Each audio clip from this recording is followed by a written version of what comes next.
Patrimônio histórico-cultural é um bem material ou natural que teve muita relevância em determinado tempo para uma determinada sociedade ou comunidade.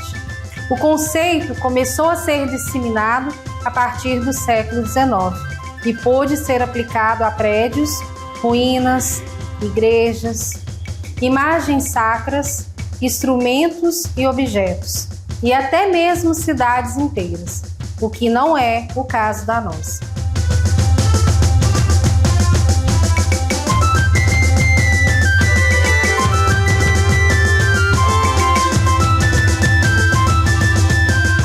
O tombamento de bens patrimoniais históricos serve para garantir a sua preservação, pois uma vez tombados, eles não podem ser demolidos, destruídos ou descartados.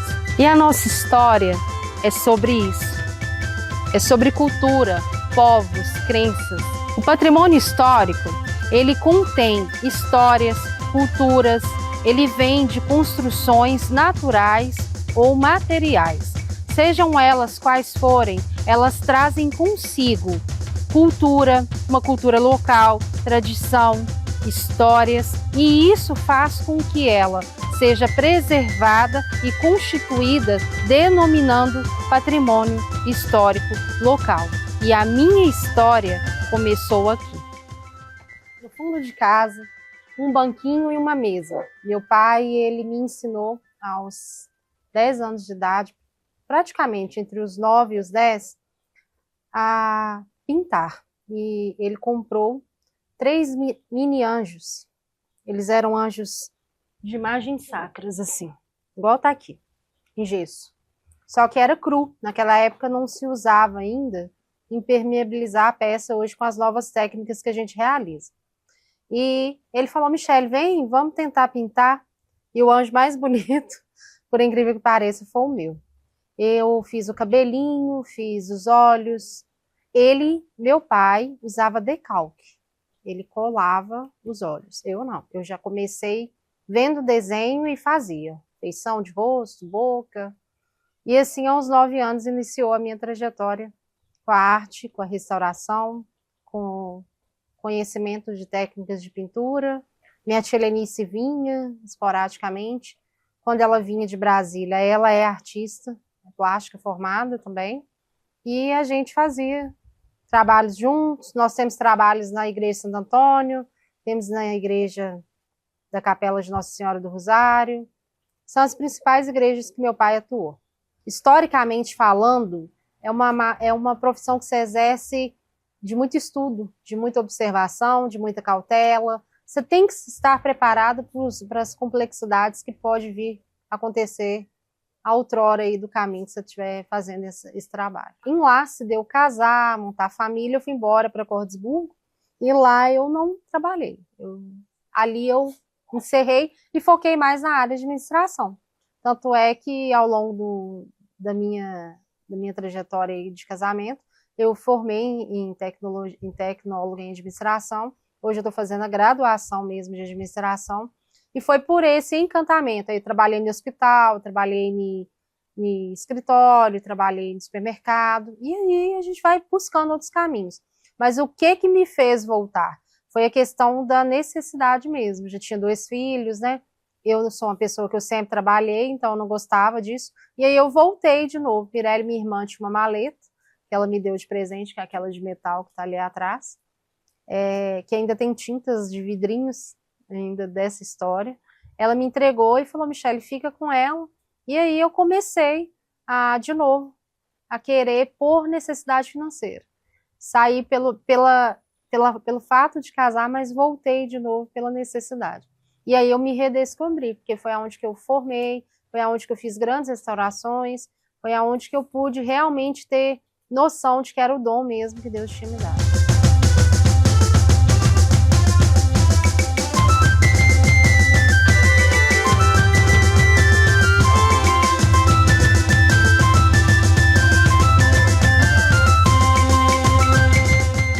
Essa história começou já há 7 anos, né?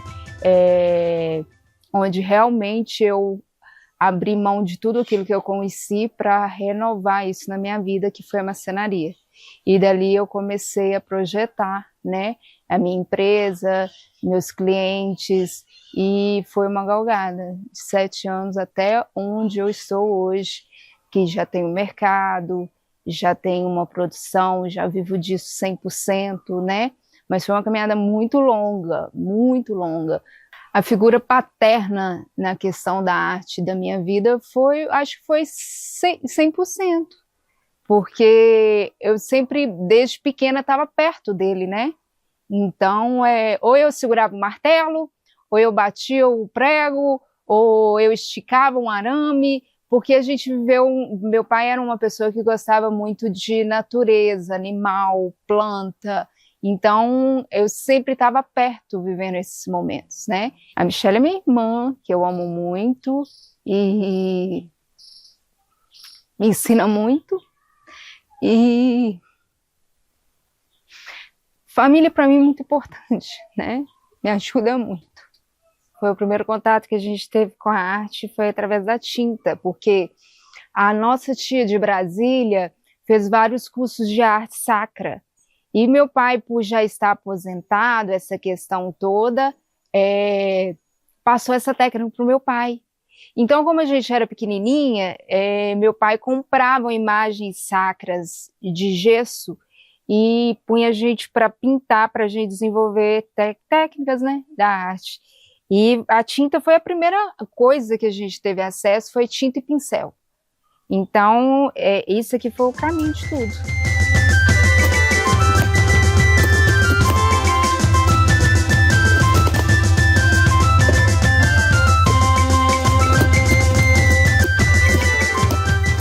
Falando da época do meu retorno, quando eu voltei, né, a pintar, restaurar, a gente estuda, elabora, e eu falo que tem um período antes e um período depois. O antes eu guardo esse vidrinho de tinta, que foi a Mirelle, minha irmã, que me deu naquela maleta de metal, que eu mostrei para vocês, que muita coisa tá ali, além de história, além de família, além do meu gostar, tem o meu antes. Esse vidrinho é para isso, é para eu sempre lembrar de onde eu vim. E o meu caminhar para frente, o meu evoluir, ele veio realmente depois que eu casei, porque meu marido, ele sempre apostou muito em mim, sempre me colocou para cima, sempre acreditou no meu potencial. E aqui é a oficina, que foi até o local onde a gente fez a restauração do acervo, da guarda de Nossa Senhora do Rosário. E falando em potencialidade, falando em evolução, eu costumo dizer que tem papel de Davidson nesse sentido. Essas máquinas todas que tem aqui, a CNC, a laser e essa máquina aqui, impressora 3D, tudo foi ele. Eu digo que essa daqui ele me deu do Dia das Mães, aquela ali a gente adquiriu agora no final do ano, com o nosso trabalho já aqui na oficina, e a 3D foi a primeira máquina. Então, a gente fala em evoluir nesse sentido. Ele compra as máquinas todas pela internet e na inteligência dele, na evolução dele de sempre estar buscando inovar, ele monta através do manual, senta, monta tudo sozinho, faz tudo, ele que ajusta tudo, ele que cria bancada, ele que faz mesa, ele que solda, ele está sempre nos bastidores comigo. Ele não gosta muito de aparecer, mas está comigo. Michelle foi uma pessoa que eu conheci já há bastante tempo, é uma pessoa muito dedicada, comprometida, responsável e uma pessoa muito amorosa e dedicada. Então eu achei conveniente que eu a convidasse que ela fizesse essa restauração na Capela de São Geraldo, com 2 imagens, foi São Gabriel e Nossa Senhora Aparecida e Santa Rita de Cássia, porque umas imagens que eu trago há muito tempo, né, dentro da minha devoção católica, e eu já recebi muitas bênçãos e muitas graças sobre a intercessão que eu tive com essas imagens. Eu vejo pela minha fé, porque tem imagens que ficam assim muito detonadas E a gente sempre precisa estar renovando para que elas fiquem assim dentro da igreja mais bonitas. É muita coisa boa que a gente só tem a ganhar com esse trabalho, quando a gente cuida do templo que é a igreja, né? Que a igreja somos nós, mas aquele é um templo onde fica as imagens, fica lá Jesus Cristo na Eucaristia, né? Dentro do sacrário, e aí assim a gente cuida também, tem aquele zelo pelas imagens, que a gente quer ver dentro de uma igreja muitas imagens bonitas, de devoção das pessoas, como eu tenho devoção, né? Pelas imagens que aqui na igreja de São Geraldo tem, porque meu filho tinha 3 meses de idade, o Gilson Rocha Brandão, e ele sofreu uma doença gastroenterite e ele chegou a desfalecer nos meus braços. E eu, dentro do hospital de Nossa Senhora das Graças, eu fiz uma promessa a São Geraldo, e eu não sabia que Deus era maior poder do que São Geraldo. Eu pedi para ele que ele curasse o meu filho, devolvesse o meu filho para mim. E São Geraldo, e cumpri essa promessa em Curvelo, e fiz uma promessa que enquanto eu vivesse, e ele vivesse, eu gostaria que ele fosse responsável da bandeira da igreja de São Geraldo, da capela de São Geraldo. Então essa promessa eu tenho cumprido ela até hoje, e eu agradeço muito a ele pela cura do meu filho. E hoje eu reconheci que Deus tem maior poder do que São Geraldo. Mas São Geraldo foi um grande intercessor a Deus pela vida do meu filho. Então foi uma grande graça que eu recebi. Um milagre que eu recebi. Como mãe, eu só tenho a agradecer. Porque eu recebi meu filho de volta. Está vivo entre nós para a honra e glória do Senhor. Maria, se um dia você encontrasse pessoalmente com Santa Rita, o que diria para ela?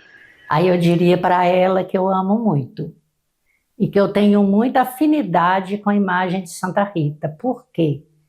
Foi um local que eu trabalhei, aposentei, né? E então, assim, dentro lá da Santa Rita, da EPAMIG, então lá foi aonde eu conheci Santa Rita de Cássia.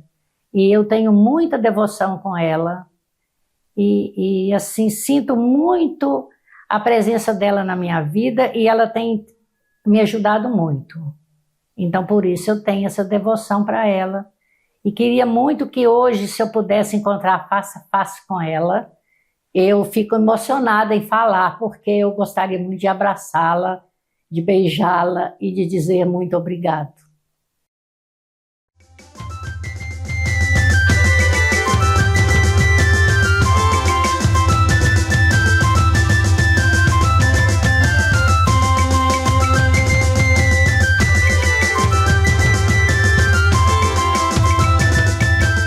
Ele estava um pouco assim, meio desgastada, né? Que estava precisando de ter uma restauração.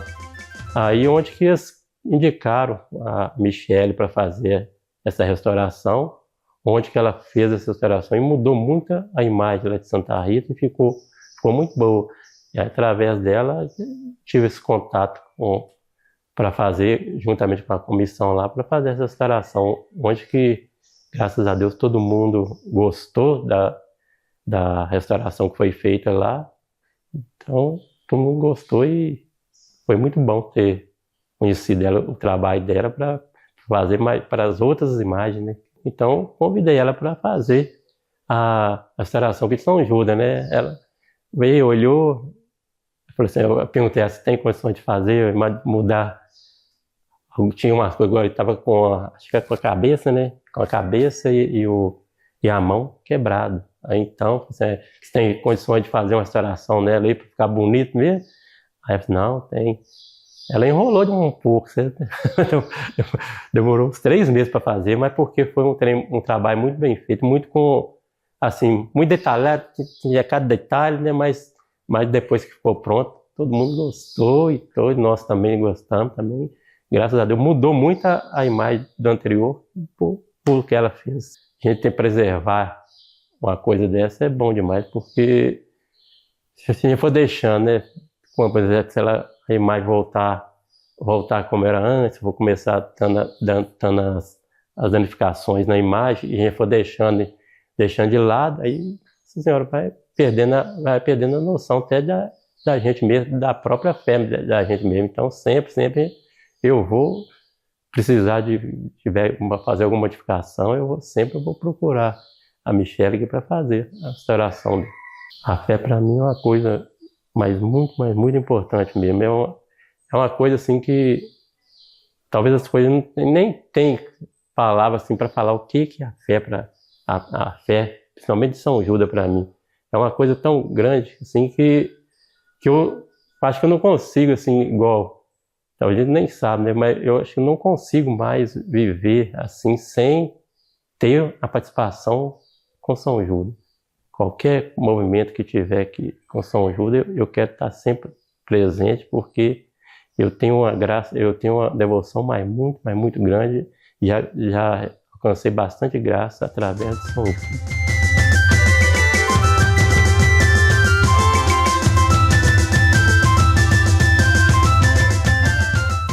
Quando eu estive na Secretaria Municipal de Educação como conselheira, o acervo da guarda ele já era tombado, né? Então, como conselheira, eu vinha tomar conhecimento dos objetos, né, que formavam esse acervo, esse singelo acervo da guarda, a partir de minha participação no Conselho de Patrimônio. O singelo acervo ele é composto por uma espada, né, na verdade um sabre, conhecido na comunidade por espada, uma coroa, que é a coroa do rei Congo, e um triângulo, um instrumento musical, né, singelo, não se sabe ao certo a data de sua fundição, e hoje nem é utilizado, não é comum muito ter o triângulo, mas todos esses objetos são centenários e eles compõem o acervo da guarda de Nossa Senhora do Rosário. Bom, primeiramente eu gostaria de falar da importância que esse singelo acervo tem para o município de Prudente Moraes, uma vez que ele remonta aos tempos iniciais do povoado do Cercado, que deu origem à cidade. Então ele tem assim, uma importância singular na construção da história da cidade. E o processo de restauração, ele veio, né, como uma proposta para a aprovação do Conselho Municipal de Patrimônio, ele veio com essa preocupação em guardar, em manter intacto, né, os objetos e proteger esses objetos para que essa história, né, não tivesse nenhuma perda. E aí, a partir dessa proposta, né, a partir do momento que chegou essa proposta para o Conselho Municipal de Patrimônio de restauração desses objetos, foi muito interessante porque até alguns membros do Conselho não tinham muito conhecimento da história desses objetos, né? E a partir daí, então, foi feito todo um estudo a partir do que representava esses objetos para a comunidade. E foi muito interessante porque foi feito um trabalho de educação patrimonial a partir dessa restauração, né? Uma educação patrimonial tanto na educação, nas escolas municipais, quanto também para a comunidade. Porque a partir do momento que foi construído um lugar específico para a salvaguarda, né, para a exposição desses objetos dentro da capela de Nossa Senhora do Rosário, a partir dele ter uma identificação, um breve histórico de cada objeto, pôde-se dar mais importância e despertar o interesse pelas pessoas da comunidade, até para os membros da guarda, né, de Nossa Senhora do Rosário, porque muitos também não conheciam em detalhes a importância desses objetos para a história da guarda de Nossa Senhora do Rosário. Então, a partir do momento que pensou-se em restaurar esses objetos, em expor de forma segura para que eles não fossem danificados, né, pôde-se fazer esse trabalho de educação patrimonial. Conhecer a história do lugar em que se vive, conhecer as pessoas que viveram naquele local, os antepassados, o que fizeram, o que faziam, né, é um caminho para a construção da cultura de uma comunidade, de uma determinada comunidade. A partir do momento que você conhece os seus antepassados e conhece a história do lugar em que você vive, você tem a oportunidade de criar uma identidade cultural da sua comunidade. E até mesmo, né, você tem a possibilidade de ser e de fazer mais por essa comunidade.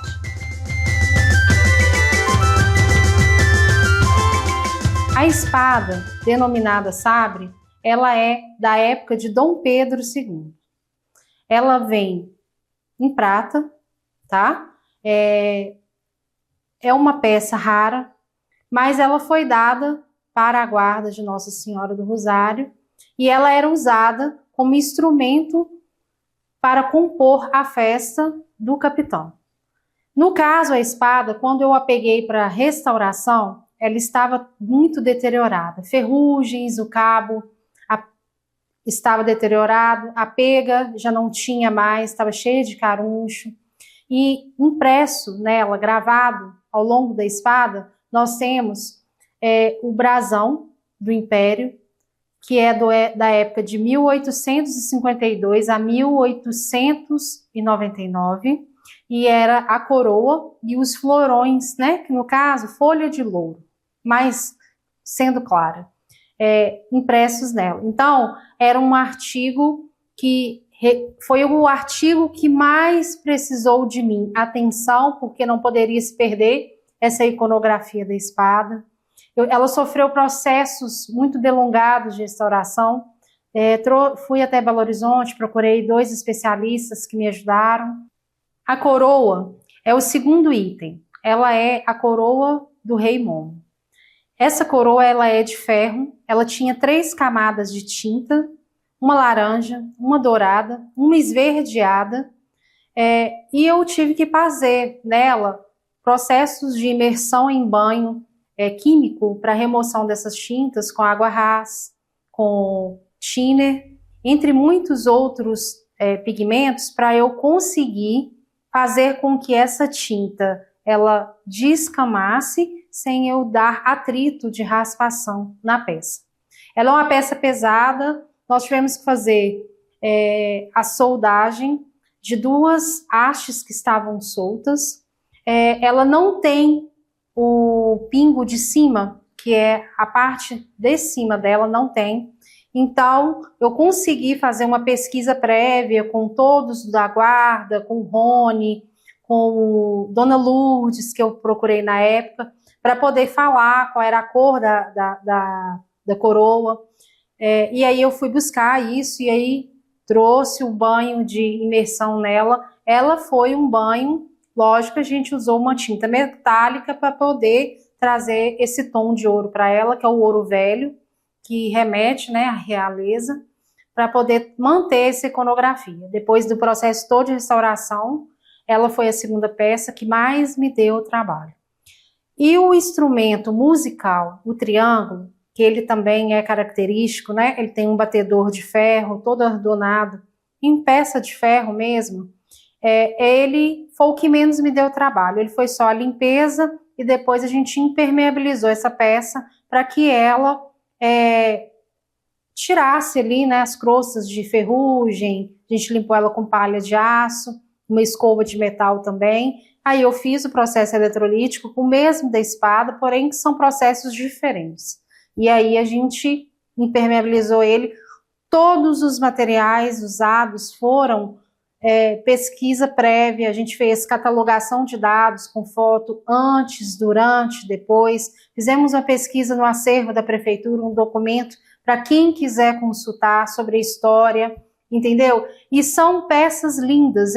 Eu falo que foi uma raridade para mim poder trazer essa história no meu currículo, porque são peças de mais de 100 anos. A coroa tem 90 anos, o batedor tem 100, a espada é de 1852, da época, é um acervo militar, então ele é da época de 1852, ele é da época de Dom Pedro II. Então, assim, são histórias que trazem ao longo do tempo mantê-las, e isso requer cuidado, catalogação de dados, uma prévia pesquisa, e tudo isso foi feito para a gente poder realizar esse processo de restauração do acervo.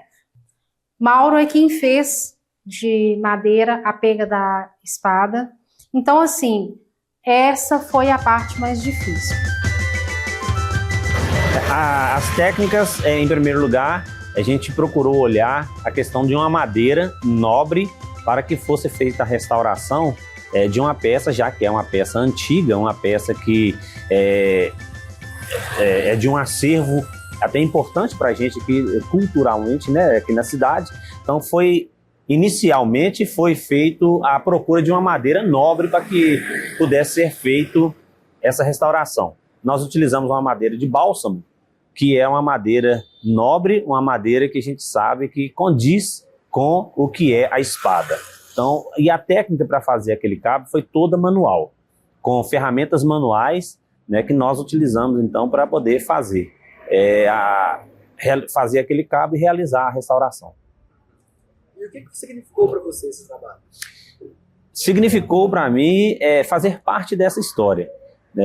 Significou assim a gente poder ter a certeza de que nós fizemos parte dessa história, dessa restauração. Eu fiquei muito lisonjeado quando recebi o convite da Michele para poder fazer o cabo, né, dessa espada. E eu fiz com uma ênfase muito grande porque eu sei da importância dessa espada no acervo da guarda, que para a gente também é importante. Eu sou nascido e criado em Prudente de Moraes e nasci praticamente dentro do Congado, apesar de não fazer parte do Congado, só de diretoria, mas para mim faz parte e eu achei incrível poder fazer parte aí dessa restauração. Para mim foi muito importante, muito bom.